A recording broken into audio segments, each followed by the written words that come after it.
요한복음 11장 47절에서 57절까지의 말씀을 살펴보도록 하겠습니다. 예수님께서 나사로를 소생케 했다는 소식이 알려지자 대제사장들과 바리새인들이 사내들인 공회를 열어 이 문제를 논의하기 시작합니다. 47절을 보면 모임의 의제는 이 사람이 많은 표적을 행하니 우리가 어떻게 하겠느냐입니다. 예수님이 많은 표적을 행한 것이 공회를 열 만큼 그리 심각한 문제일까라고 하는 질문을 하게 되죠. 종교자들의 눈에는 예수님이 메시아가 아닙니다. 다윗의 후손이라면 베들레헴 출신이어야 되는데 예수님은 갈릴리 나사렛 출신이기 때문입니다. 이보다 더 깊은 내면에는 그들이 하나님의 뜻이 어디 있는지 보다 이 사건이 혹시라도 로마의 심기를 불편하게 하는 건 아닐까 염려했던 것입니다.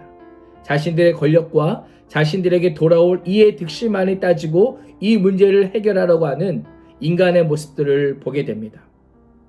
이들은 우리 땅과 민족, 우리의 운명이 하나님께 달려있는 것이 아니라 로마에 달려있다라고 생각했습니다.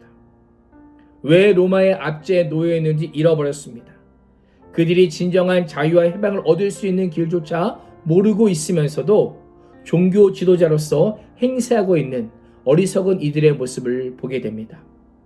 이 모습은 우리에게 어떤 의미를 줍니까? 우리나라도 마찬가지입니다.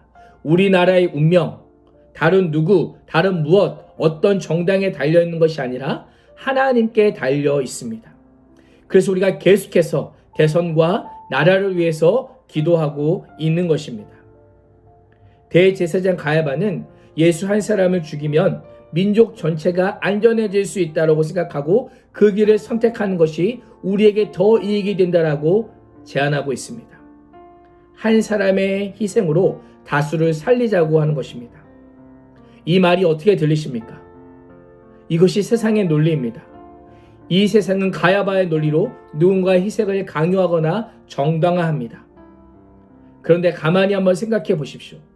우리 중에 죽어도 괜찮은 사람이 있습니까? 희생이 당연한 사람이 있습니까? 아무도 없습니다. 오히려 예수님의 논리는 다른 사람을 살리기 위해 나를 희생하는 것입니다. 하늘의 미랄이 되어 땅에 떨어져 죽는 것이 예수님의 논리입니다. 그러나 가야바는 정반대의 논리를 펼치면서도 이 제안이 백성을 위한 것이라고 말합니다. 그러나 그 궁극적인 목적은 50절 말씀을 보면 너희의 유익입니다. 기득권의 유익인 것이죠. 하나님과 백성이라는 말로 포장하고 있지만 실제로는 자신들의 기득권과 이익을 위해서 하나님의 뜻을 묻지 않고 마치 사사시대처럼 자기 소견에 옳은 대로 결정하고 있는 것입니다. 성경은 이러한 그의 결정 뒤에 한 가지 중요한 사실이 있음을 우리에게 알려줍니다. 51절과 51절 말씀을 보면 이 가야바의 제안은 자신이 살기 위한 정치적인 계략이었지만 자신도 모르게 하나님의 계획, 즉 예수님의 십자가 죽음을 통한 하나님의 뜻을 예고하는 대변자로 사용되고 있음을 우리에게 알려주고 있습니다. 우리는 이것을 통해서 이 세상을 움직이는 것은 가야바의 계략이 아니라 하나님의 모략이라고 하는 사실을 깨닫게 됩니다. 인간의 겁모와 술수와 정치적인 계략이 아니라 오늘도 하나님의 뜻과 계획과 하나님의 일하심이 이 땅과 온 세계 열방을 다스리고 계시다라고 하는 것입니다.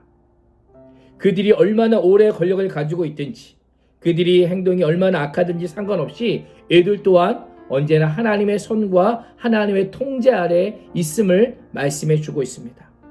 우리는 때로 악한 지도자를 보면서 언제까지 왜라고 질문하지만 하나님께서는 그들이 당분간 권력을 행사하도록 허락하고 계심을 우리는 깨달아야 됩니다.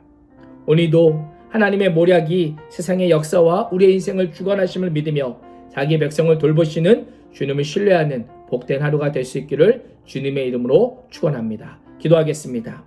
아버지 하나님, 오늘도 인간의 계획, 인간의 계략이 아니라 하나님의 모략, 하나님의 지식과 지혜와 권능이 우리를 다스리고 있음을 믿사오니 오늘도 우리의 인생을 주관하시는 그 하나님을 믿으며 하나님 앞에 우리의 인생을 내어드리며 온 세계 역사를 내어드릴 수 있는 저희들의 삶이 될 수 있도록 인도하여 주옵소서. 그래서 아버지 우리의 인생뿐만 아니라 우리나라 민족과 역사를 주관하여 주셔서 하나님의 뜻대로 움직일 수 있는 그 하나님의 뜻에 온전히 내어드릴 수 있는 저희들의 삶이 될 수 있도록 인도해 주신 믿사오며 살아계신 예수님의 이름으로 간절히 기도합니다. 아멘.